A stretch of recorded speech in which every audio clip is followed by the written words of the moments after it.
பேர் என்ன பேர்? ரிப்பீட் ரிவிஷன் பேர். இந்த 6 தந்திரத்தை புரிஞ்சுக்கிட்டவன் சூப்பராக ஜெயிப்பான், குறுகிய நேரத்தில் வேலையை செஞ்சுருவான். இவங்க நம்ம செய்கிற தப்பே என்னென்னா, ஒன்றை படிச்சுட்டு 1 மாதம் கழிச்சோ 20 நாள் கழிச்சோ 30 நாள் கழிச்சு தான் அடுத்த ரிவிஷன் எடுக்கிறோம். அது பெரிய முட்டாள்தனம். இதனால் என்ன ஆகும் அப்படின்னா, ஒன்று படித்ததை திருப்பி பார்க்க அதிக நேரம் தேவைப்படும். இப்போ இன்றைக்கி நான் 80% படிச்சிருக்கேன்னா யாருக்குன்னே 20% நான் படிக்கலை. கரெக்டாக 1 மாதம் கழித்து எனக்கு 60% தான் ஞாபகம் இருக்குன்னா 20% யாருக்குன்னே தெரியாது. இப்போ ஒரு 20% மறந்து போச்சு. 40% படிக்கிறதுக்கு எனக்கு அதுக்குன்னு ஒரு நாள் தேவைப்படும். 2 மாதம் கழித்து எனக்கு 50% மறந்து போச்சு. மறந்து போனது ஒரு 20% யாருக்குன்னே படிக்கல. 70% படிக்க எனக்கு மறுபடியும் ஒரு 4 நாள் நான் உட்காரணும்.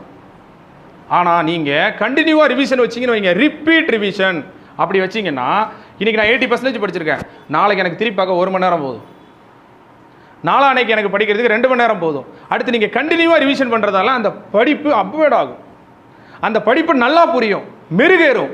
அடுத்து நீங்கள் படிக்கும்போது ஷார்ட்கட் வச்சு படிப்பீங்க.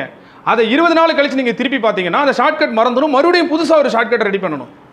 இந்த பிரச்சனை இருக்கும். ஒரு மேக்ஸை நீங்கள் செய்யும்போது இதில் என்ன ட்ரிக்ஸ்னு இன்றைக்கி தெரியும் உங்களுக்கு.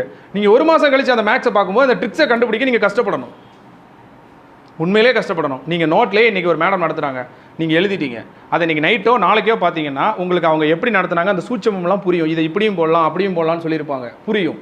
ஆனால் நீங்கள் 10 நாள் கழித்து திருப்பி பார்த்தீங்கன்னா எல்லாமே மறந்துடும். அதுவும் அந்த நோட்டை நீங்கள் கரெக்டாக எழுதுனாதான். நம்ம தான் எழுத மாட்டோம். 90% பேர் கரெக்டாக எழுதி வைக்க மாட்டாங்க நோட்டில். 10% பேர் தான் டிஎன்பிசி படிக்கிறோம் கரெக்டாக எழுதி வைப்பான். அந்த 10% பேரில் 9% பேர் அவன் எழுதி வச்சும் பிரயோஜனம் இருக்காது, அப்படி தான் இருப்பான். எழுத தான் செய்வான், மண்டையில் ஏறாது. 1% பேருக்கு தான் எழுத்தும் பொருந்தும் சிந்தனையும் பொருந்தும். ரொம்ப கம்மி, ரிசல்ட்டை விட இது கம்மி. ரிசல்ட் 1000 போஸ்டிங் எடுக்கிறான்னா ஒரு 100% பேர், 100 பேர் தான் பெர்ஃபெக்டாக இருப்பான். மீதி 900 வேஸ்டிங் சும்மா இருக்கிறவன் தான் ஃபில் ஆகிக்கிட்டு இருக்கான். இதுதான் உண்மை.